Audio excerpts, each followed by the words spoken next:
Morning, I'm Mike Mallet. I manage Maple Farm Kelsale up on the Suffolk coast. 350 acres, all organic, mostly arable, with a layer enterprise producing the Maple Farm brand eggs, a veg area, farm shop and a flour mill thrown in for good measure. Now to the experienced growers among you, what I'm going to talk about this morning may seem very simplistic. And it is. It was meant to be.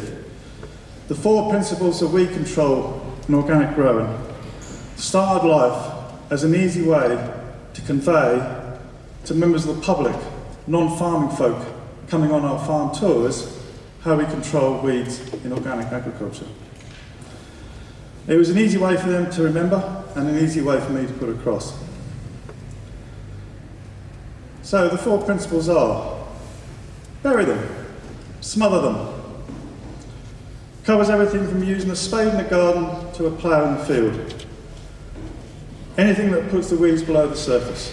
One of the simplest means of weed control, good at killing annuals and weaker perennials, but not the best way to deal with strong perennials. Bury a dock plant 6 inches below the surface, and all you have is a very angry dock plant that takes, so when it comes back to the top, is even harder to kill. This principle also covers mulches, that blacks out the soil and keeps the weeds suppressed. It covers everything from the plastic membranes, paper membranes, bark, there's a long list. The picture on the right shows my pecs controlling the weeds in our raspberry plantation. It's worth pointing out that burying weeds will also unbury others. Tillage bring weed seeds up to the surface where they will germinate, which can be a major source of weed infestation or extremely useful as stale seedbed. For years, Charlotte was our #1 weed in our winter cereals. When we stopped ploughing ahead of the wheat crop, the amount of Charlotte dropped enormously. It didn't go away completely, but it's much more in control. That's primarily because we weren't bringing up decades-old seed back up to the surface as we went through with the plough. Now I should say that I haven't stopped ploughing completely. I firmly believe we need to have all the tools in the box, but we do plough a lot less than we used to, and I think probably within 5 years I'll hardly be ploughing at all.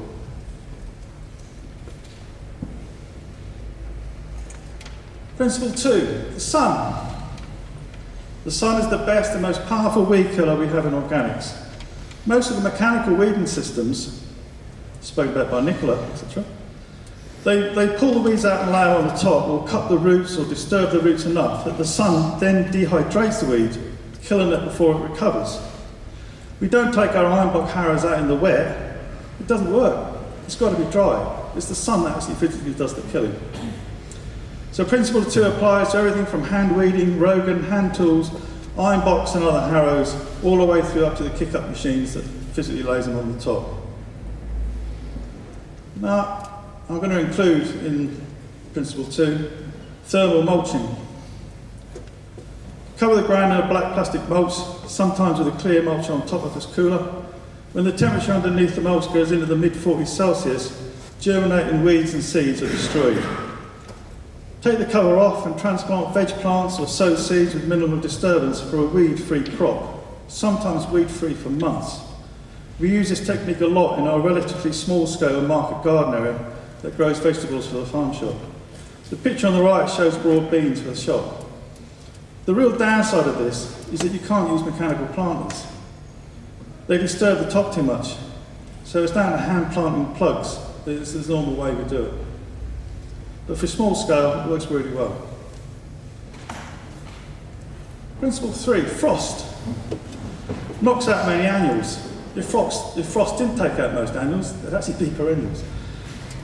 Won't control perennials, but degrades the top growth, making principle 1 and 2 much easier to be more effective. The cold weather also drops the soil temperature to a point where many weeds don't germinate. It's easy to forget that we use this fact all the time as a weed control method when we drill on our winter cereals. They will germinate at relatively low temperatures and get a head start on many of the weed seeds that only germinate when the soil warms up in the spring. One of the challenges of spring cropping is that both the crop and the weeds want to germinate at the same time, making them both harder to control. But we need both spring crop and autumn crop because it gives that variation in different times of tillage. So you have to sort of work it out to your best interest. It'll be interesting to see in the future what happens if through global warming we get to a point where there are no frosts. It will change the weeds we have throughout the year and affect the crops we grow that require vernalisation.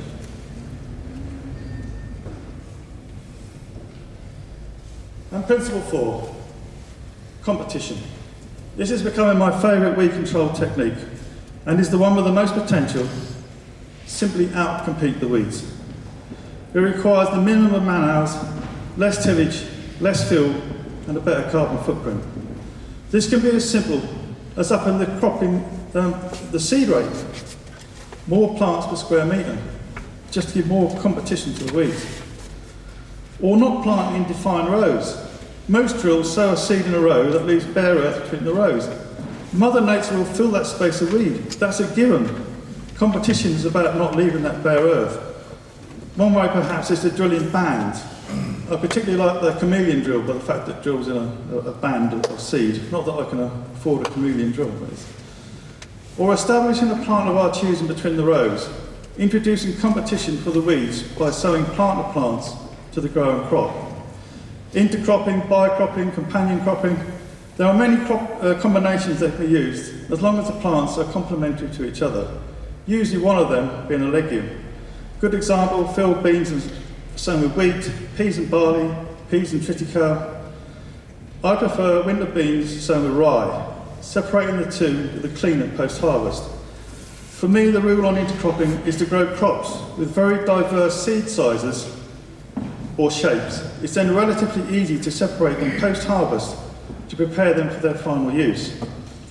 It has to be said, it is very difficult to get either crop clean enough for milling or very often many other human food processing uses.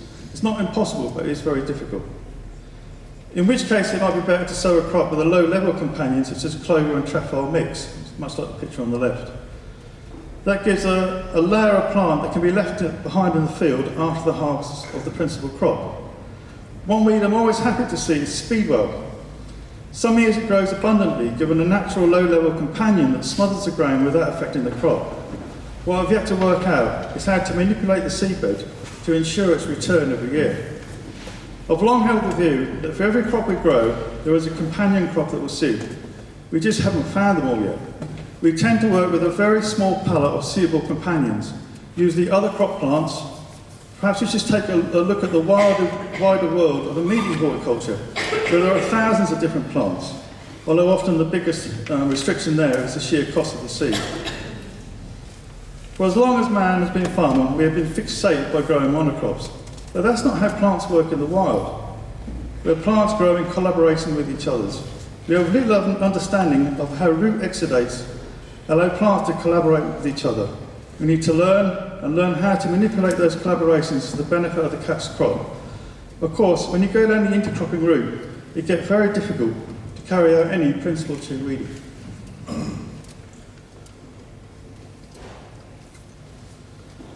My last example of competition is to grow more vigorous varieties. The picture shows our neighbour's absolutely classic class combine. Combines some heritage wheat. As you can see, you can't even see the wheels of the combine. That's a crop over 5 feet tall. The best thing we have done in the last couple of years is to stop growing modern short straw wheat varieties and focus on the long straw heritage type, the grain of which we have a market for with our own mill and artisan bakers. In the 1950s, there was a big uptake in the use of nitrogen fertilisers by farmers as they switched to continuous cropping and followed the principles of the so-called Green Revolution that laid the foundation of today's modern intensive farming.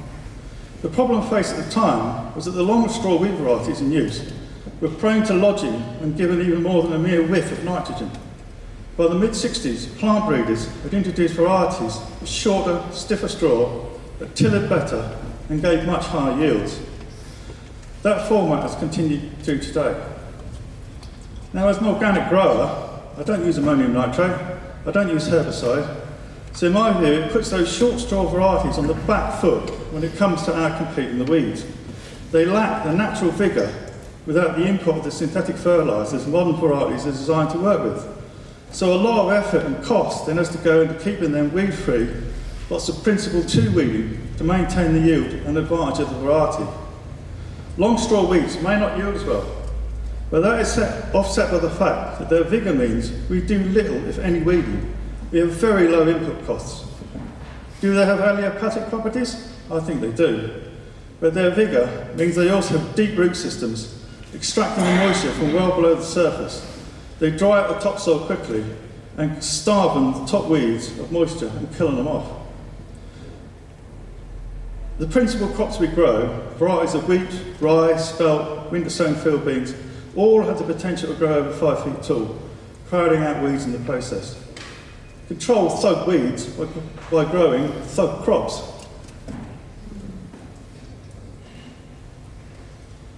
My favourite green manure crop is based on a vetch and rye mix. This is normally topped off or grazed before it flowers and goes to seed. However, 2 hectares a year is allowed to go to maturity and harvested for the green manure seed.